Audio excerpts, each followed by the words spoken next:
Hi, I'm Torte Lini. Here's the meta news report for patch 7.35D. Hero guides are updated again for the 376th time with 150 changes, a smaller adjustment compared to the 929 changes made in February. Let's check in on the meta weather for the top offlane pause 4 soft support heroes to play so far in patch 7.35D. Okay, first off, let's talk about Techies. Still one of the best supports to play this patch is, as I talked about him last patch, his early game kill threat presence throughout the laning stage makes laning against him pretty difficult, a nightmare for most safe laning carries.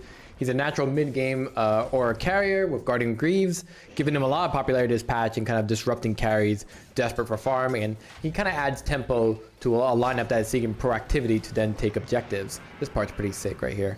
In 7.35D, they did increase Sticky Bomb cooldown duration for his first few levels, which hinders your harassment and damage early on. It means far less setups for kills with your offlaner, but it doesn't really affect what we're seeing here, your mid-game rotations and your proclivity to look for ganks and kills. Techies plays really well with a lot of popular offlaners like Mars, Centaur, Warrunner, Doom. He's also pretty good as a pause 5 support if you want to mix it up. So maybe with a Weaver, he's pretty decent to set up on kills. Heroes that he's kind of a hero that you pick to have a stun for setup and nuking damage to help finish off opponents and put enemy safelaners on the back foot. Techies does pretty much just that and has the itemization flexibility, whether it's Greaves, Glimmer, Force Staff, or Solar Crest, to provide for the team into the mid game. Even his Ag Shard honestly can be great to help punish those who try to retaliate onto your initiator, or even useful to do, like, let's say, additional damage to anyone who attacks whoever you put reactive taser on. Could be yourself. You know, the extra move gives you the position that you're looking for. What's really nice about Techies is that when the 12-minute power spike timing and momentum has kind of cooled off around 17, 18, even 20 minutes, he farms pretty comfortably with his sticky bombs and proximity mines so far, as Techies can pretty much afford to do all that if he has the mana pool for it. You can see him here pop into clarity. That's really the only downside when it comes to playing with Techies, is that you know, you just have such a good array of different abilities to both farm or to gank and set up kills. The only downside is your mana pool is always lacking. That said, great hero, probably my #1 pick personally if I had to play a pause 4 soft support or even a pause 5. Cool, let's talk about the next hero, Hoodwink. Hoodwink is another honestly great hero still in this meta, and as strong as ever with the popularity of heroes like Anti-Mage. Luna is a good one, Faces Void, and Lifestealer. Hoodwink's ultimate ability comes with a break that really helps pull these heroes down to a level where the hero feels they can actually kill these kind of guys, even at their peak timing. Oof, he almost died there. I think he will in the end, but what's most important really about Hoodwink is her kill presence during the laning stage. Combined with her scurry, Hoodwink has a really good range setup with Bushwhack, which plays really well for heroes like, again, Mars, Centaur, even Slaughter, honestly, to finish off the enemy safe laner, whether it's the core or the support. Simply put, kind of like Techies, Hoodwink doesn't really need items to achieve what she does, but she enables cores to succeed when they hit their power spike timing to go on some rotations. Again, because of the Bushwhack, the Acorn Shot does pretty good damage, especially if you have a Blightstone or you start building, let's say, a Glipnir or Maelstrom. I'll talk about that in a second here. She still builds pretty much the same as before. Glipnir or Gleipnir with a chance of Ag Shard to hasten your farm, weaken your opponents after Bushwhack, and heighten your team's output during the mid game. I would say this is a good time to learn maybe Hoodwink if you don't already know how to play her, and if you already know her, to keep spamming her, because it's just another support hero that can switch gears from offensive to passively farming, again like Techies, without missing a beat and without concern that you're being useless, honestly. Consider getting maybe an Atos or Maelstrom, depending how quickly you can obtain those items, and if you foresee more fights coming, then opt for a Rod of Atos. Or if you need more damage and you're going to look to farm because the game is getting the match is getting kind of quiet, you can opt for Maelstrom instead of Rod of Atos first. Great hero overall, I think. Definitely someone to consider. Okay, this next hero, I'm not really a super fan personally. It's hard to deny the popularity of Tiny. So long as you can make it past the laning stage. Usually that means you're just pulling, hitting with your big tree, and overall, you know, disrupting the lane to give advantage to your off lane, which you can help set up kills with Avalanche, or you can even rotate mid if you have a good solo off laner like maybe Dragonite. is a good example. In 7.35D, they did weaken your tree hitting physical damage, and that's just because it was too impactful in the lane for a hero that's not really meant to be as comfortable laning as, let's say, other certain pos 4 support heroes that we're going to name here. But honestly, the big thing about Tiny is that he packs so much nuking combo power in the mid-game power spike timing of, let's say, 14-15 minutes. This is where he's kind of rolling around with max avalanche and some points and toss. He's especially strong if he can get his Blink Dagger early enough, like 14-15 minutes, like I just said. By then, he can initiate and pretty much drop kick most targets to death, especially the supports. If not, his team will probably regularly finish them off, and he just plays off that momentum to establish map control with his team before farming himself with that avalanche toss combo. And then he'll pick up items like Yules, Force Staff, anything to help kind of give better positioning for your team, as well as maybe a little bit of crowd control against your opponent as you start moving into the late game. This is a hero that doesn't really need a lot to perform. He's really built around his avalanche toss combo with Blink Dagger, and from there on he kind of just tries to play it out. Yeah, let's talk about probably the best pick to play right now if you have absolutely no skill or ability to pick someone more challenging. That's definitely me. Nature's Prophet, whether as a safe laner pos 5 or as an offlane pos 4 soft support, Nature's Prophet always good. Granted, they did nerf Nature's Prophet to make him a bit less proactive with his teleportation by increasing its cooldown in the early levels, and that essentially means that Nature's Prophet plays more in the lane than regular ganking and closing out kills with the extra damage you get from teleportation. In 7.35, they also reduced his base damage by 3 and made his Sprout deal less damage, while which usually affects his laning, I think is what I want to say. All in all, the hero has been significantly weakened in the early stages of the game, but honestly, he's still a force to reckon with leading into the mid-game ganks, because he can honestly be anywhere on the map, and he can pick up some early game items to capitalize on that, like Spirit Vessel or even Ag Shard, which has a massive AoE slow and does pretty decent damage over time. If you could pick up those items around 15 or 18 minutes, I think you're golden, honestly. What's really key about Nature's Prophet is that you could be a late game damage contributor because he does farm well. He scales decently in terms of damage output. So items like, Gleipnir, Ag Scepter, which helps with crowd control on top of your Sprout, or even items like, let's say, Bloodthorn, make Nature's Prophet still scary once it gets the ball rolling. It's just now in the early game that ball rolls a little bit slower, which is unfortunate for those who were winning with Nature's Prophet, but honestly, I think you can still have pretty good success with the hero on the basis that Sprout is a bullshit ability. Okay, let's talk about one that I kind of like to see more and more play with is Bounty Hunter. Kind of rare to see Bounty Hunter in previous patches, but as the meta kind of ramps up to be faster and faster into the mid-game ganks and fights and ganks, Bounty Hunter capitalizes on that to give you an even further net worth lead and security in kills. We can see here a Spectre Bounty Hunter combo is fairly lovely. The current trend we're seeing is, a lot of pos 2 and pos 3 heroes kind of colliding together with their power spike timing of level 6 for the off lane especially, and a key item for the mid lane where, something like Flag for Zeus, you can use that to start running around the map, securing kills, taking towers, creating a net worth difference between the two teams. Obviously for Bounty Hunter and his track, that furthers that goal immensely, and he opts for items that can kind of help secure the kill with Orchid of Malevolence, or giving positioning power to the ganking lineup with Drum of Endurance. You can see here, they have two global heroes that are just super annoying, but super great for a hero like Bounty Hunter. So Bounty Hunter sniffs them out with his great big nose of track, and then you'd see Zeus with the ultimate, or even there to help with the gank, and then you see Spectre with also his global ability, ultimate ability, means that you can get a lot of kills fairly quickly. You also have a great setup with Centaur right here, which I think is fantastic. This hero is just not going to get away at all, and that's again another great kill. Here's a track. Centaur's going to interrupt, going to try and get a stomp, etc. So yeah, as I said before, he opts for Orchid of Malevolence or Drum of Endurance to kind of help with those ganks and that snowballing that he's doing with track.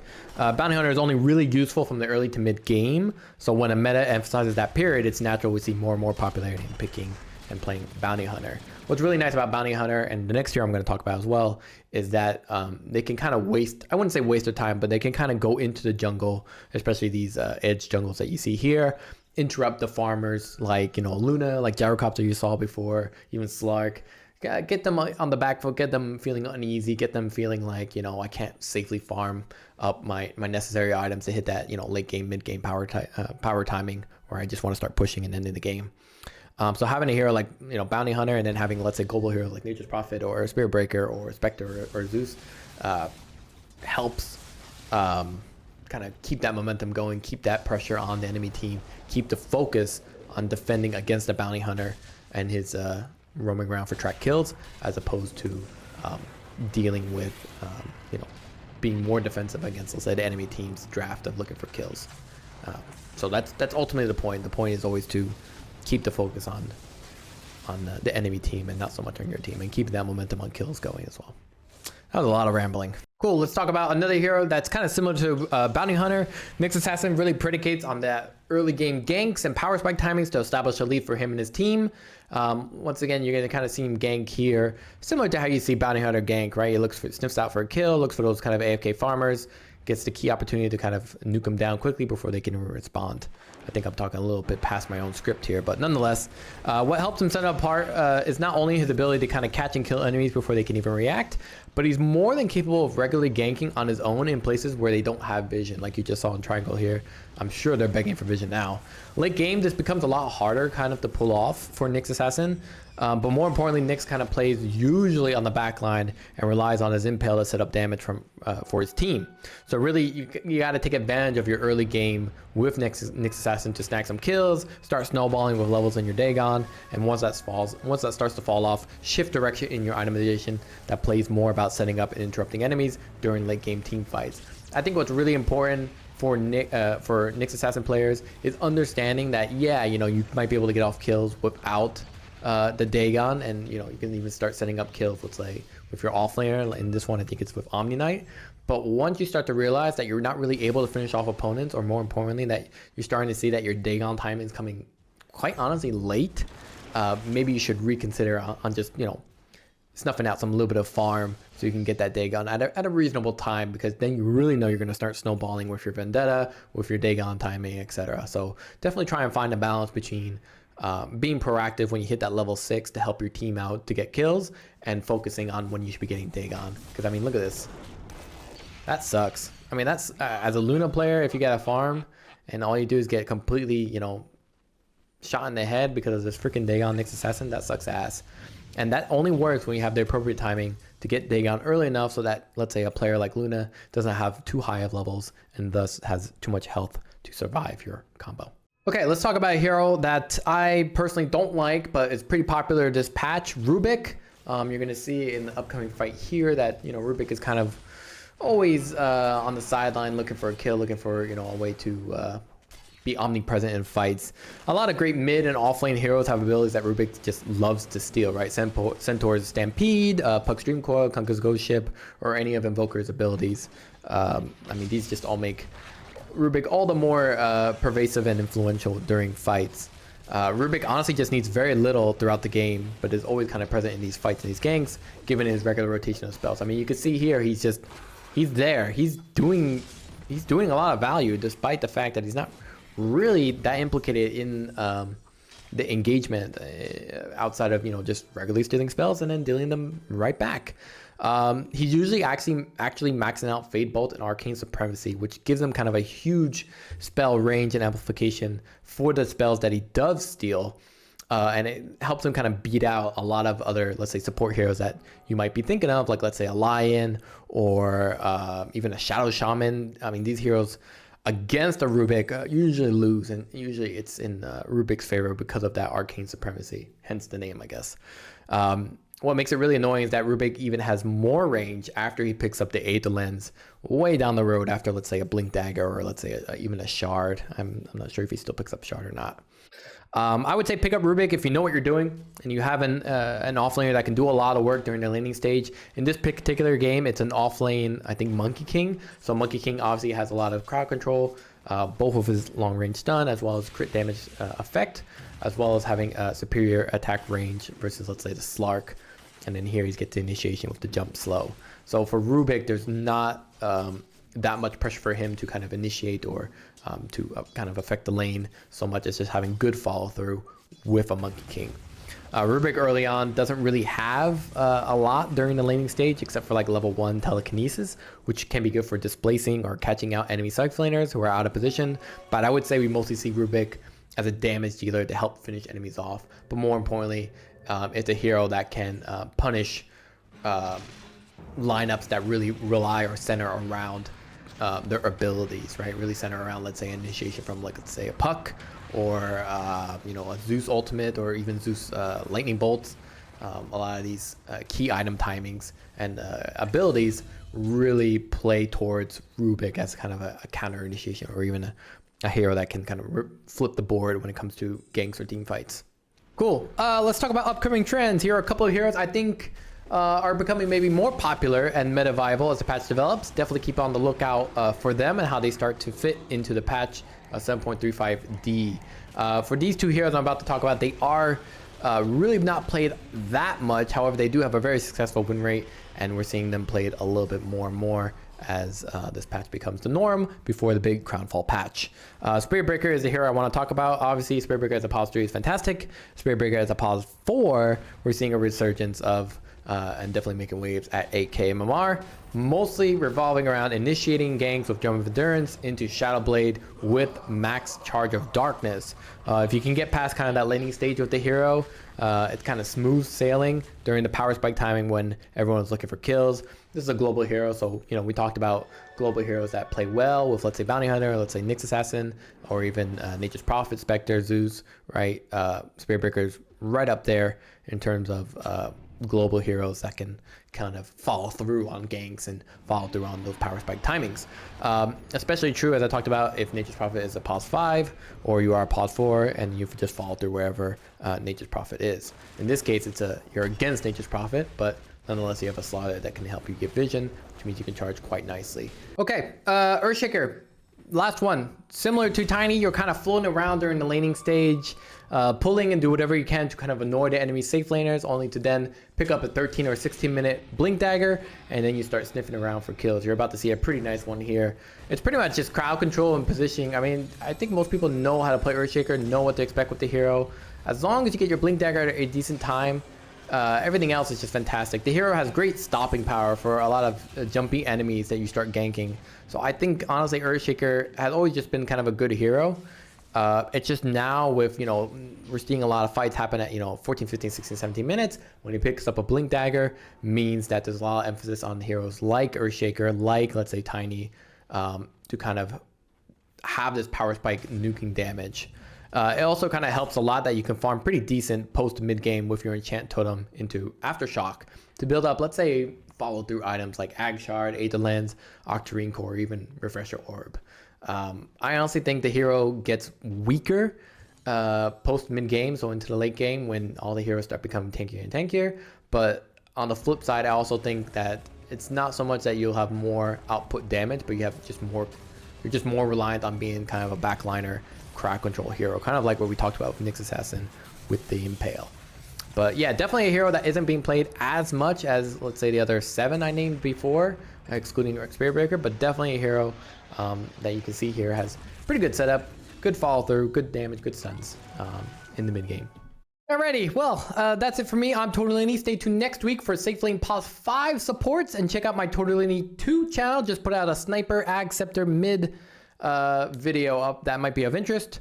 Check that out for more content. Also, I'm on Twitch hanging out with you guys, continuing to test all your favorite builds every day. I'm also playing with you guys in party if you want to play some unranked EU West games. Hero build changes are not final and will be evolving as the meta develops. Check in game for the latest versions, and don't forget to support me by subscribing, liking, giving me all that money. Okay, thanks, bye.